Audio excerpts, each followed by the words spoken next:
All right. Welcome to your personalized deep dive. Sounds intense. It is. Today, we're going to explore a classic, Stephen Hmm. Covey's 7 Habits of Highly Effective People. A classic. I love it. But before you think, oh no, not another business book, Right. Been there, done that. hold on. Okay. We're going beyond the typical summary here. Okay, cool. You've shared a summary of this iconic work with us. Yeah. And our mission is to uncover the real gems hidden within it. Those Uh-huh. practical nuggets of wisdom that can make a real difference in your life. Absolutely. Love it. So the summary kicks off by talking about paradigms Okay. and paradigm shifts. Hmm. And it even uses that vivid story Right. about a guy on a subway who completely misjudges a situation. Oh, I remember that one. Have you ever had an experience where your initial perception Uh-huh. was totally flipped when you understood the context? Oh, all the time. Like, what did that teach you about your own paradigms? Yeah, well, I think that story perfectly highlights how our paradigms, those deeply ingrained assumptions and perceptions can actually cloud our judgment, right? Yeah. It's like we're wearing those invisible glasses that distort our view without us even realizing it. Yeah. You don't even know. And what's fascinating is that, as the summary points out, Yeah. is that real lasting change has to start with recognizing those paradigms. Absolutely. It's like we have to be willing to question our assumptions Right. and see things from different perspectives. For sure. 100%. Yeah, totally. Yeah, and Covey doesn't just drop this theoretical concept on us. He gives us a practical framework for understanding how habits are formed. Oh, nice. Right, and he breaks it down into 3 elements: knowledge, skill, and desire. I like it. Think about a habit you've successfully built in your own life. Okay. Chances are you had all 3 of these elements in place. Yeah, that makes sense. And that's actually incredibly empowering. Absolutely. Because it means you have the power to start building these habits right now. Now. Like today. Right now. Right now. Yeah. That's amazing. Now, Covey introduces these concepts as part of what he calls the private victory. Hmm? Think of it as the foundation for personal effectiveness. Okay. Yeah. Right. Those habits that help us master ourselves Okay. before we can effectively interact with others. Gotcha. And it all begins with habit 1 being proactive. Okay. I'm intrigued. How does Covey define proactive? Well, And how does it tie back to those paradigms we were just talking about? he contrasts being proactive with being reactive. Okay. Reactive people are driven by external circumstances, Mm-hmm. while proactive individuals focus on what they can control their own choices and actions. I see. Right. It's about taking responsibility for your life Hmm. rather than blaming external factors. Yeah. So it's about shifting from a mindset of things happen to me Exactly. to a mindset of I can make things happen. Right. 100%. Yeah, that's huge. And that shift in mindset can be incredibly powerful. Now, to really drive this point home, Covey introduces a powerful visualization exercise Oh. in Habit 2. Begin with the end in mind. Okay. Imagine attending your own funeral. Whoa. What do you want people to say about you? What kind of legacy do you want to leave behind? Wow, that's intense. It is, right. But I can see how that would force you to think deeply about your values and what truly matters most to you. It's about recognizing that we create things twice, Uh-huh. first mentally Yeah. and then physically. By visualizing our desired outcomes, Okay. we can start making choices that align with those goals. Oh, okay. And he even challenges you with the question, Where? what one thing could you change right now Mm-hmm. that would have a significant impact on your life? What comes to mind for you? That's a great question to ponder. I'm definitely going to be thinking about that one. Absolutely. It seems like this visualization exercise is really laying the groundwork for Habit 3, put first things first. It is. Yep. Tell me more about that. Habit 3 is all about prioritizing based on your values. Okay. It's not just about managing time, it's about managing yourself in relation to time. Okay. Covey emphasizes that we should schedule priorities, Okay. not just prioritize a schedule.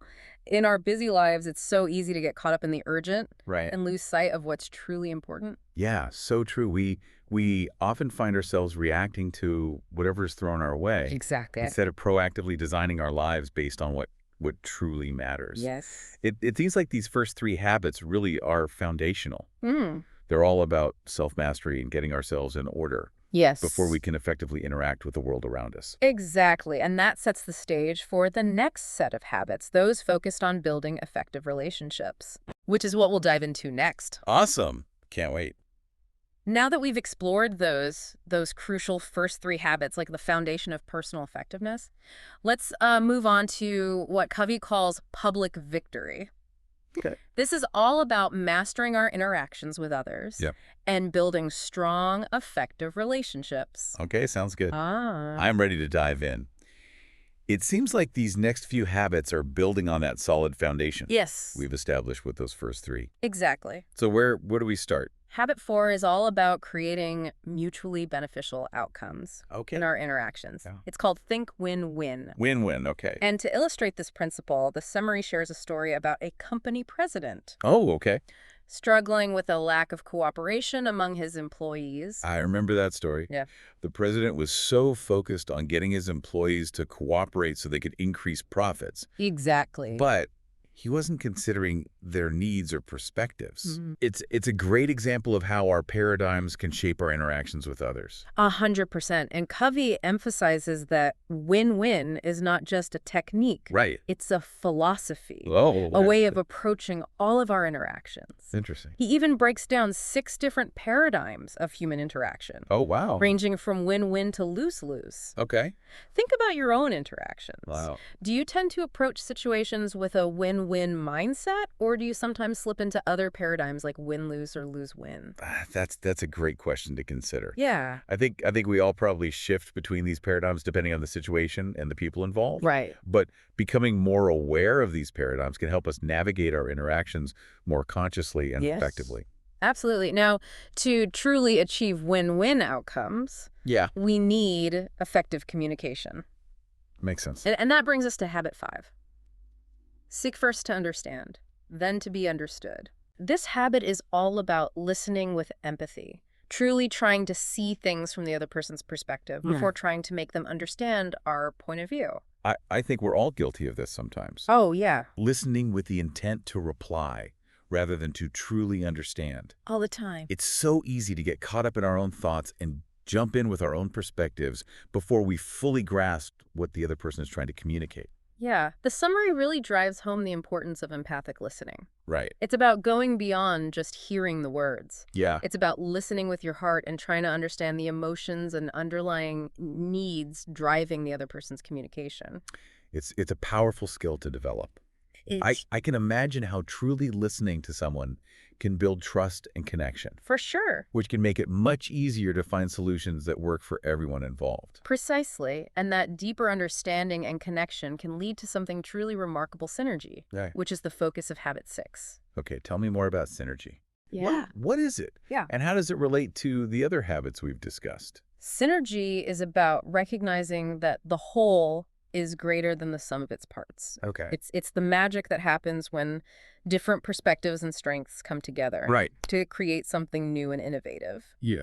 The summary uses some great examples from nature Oh, cool. to illustrate this concept. Okay. Think about 2 plants growing better together than alone, Okay. or 2 pieces of wood holding more weight when combined. Those are great examples. It makes me think about how diverse teams can be so effective Yes? when everyone is able to contribute their unique skills and perspectives. Exactly. And Covey emphasizes that synergy doesn't just happen magically. Right. It requires those foundations of independence, win-win thinking, and empathic communication that we've been talking about. Yeah. It's the culmination of all those principles in action. Okay, so we've covered a lot of ground here. Yeah. From paradigms and proactivity to win-win thinking and the power of synergy. Yeah. It's been quite a journey. It has. What's the final piece of the puzzle that brings it all together? That brings us to habit 7, Okay. and it's a crucial one.